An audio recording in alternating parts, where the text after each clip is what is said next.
BNP chairperson Begum Khaleda জিয়ার সঙ্গে সৌজন্য সাক্ষাৎ করেছেন পাকিস্তানের রাষ্ট্রদূত সৈয়দ আহমেদ মারুফ।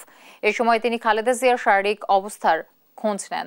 মঙ্গলবার রাত 8:30টার দিকে বিএনপি চেয়ারপারসনের গুলশানের বাসভবন ফিরোজার সৌজন্য সাক্ষাৎ শেষে সাংবাদিকদের সাথে কথা বলেন স্থায়ী কমিটির সদস্য ডক্টর এজেড-এম জাহিদ হোসেন। ভবিষ্যতে বাংলাদেশের সাথে পাকিস্তানের দ্বিপাক্ষিক সম্পর্ক নিয়ে আলোচনা হয়েছে।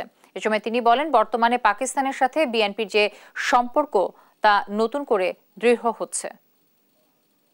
সাথে বাংলাদেশ পাকিস্তানের যে রিলেশন, সেই রিলেশনকেই তারা আবার নতুন করে আগামী দিনে যাতে ঝালাই করতে পারে, মিনস তারাও আরও নতুন উচ্চতায় নিয়ে যেতে পারে, সেজন্যই ওনার সাথে কথাও বলেছে এবং ওনারা ম্যাডামকে ম্যাডামের চিকিৎসার জন্য খোঁজখবর নিয়েছেন, কোথায় যাবেন, কি অবস্থা হবে বা কি চিকিৎসা হবে, কবে নাগাদ উনি ফিরতে পারেন, এই সমস্ত বিষয়ে উনি খোঁজখবর নিয়েছেন।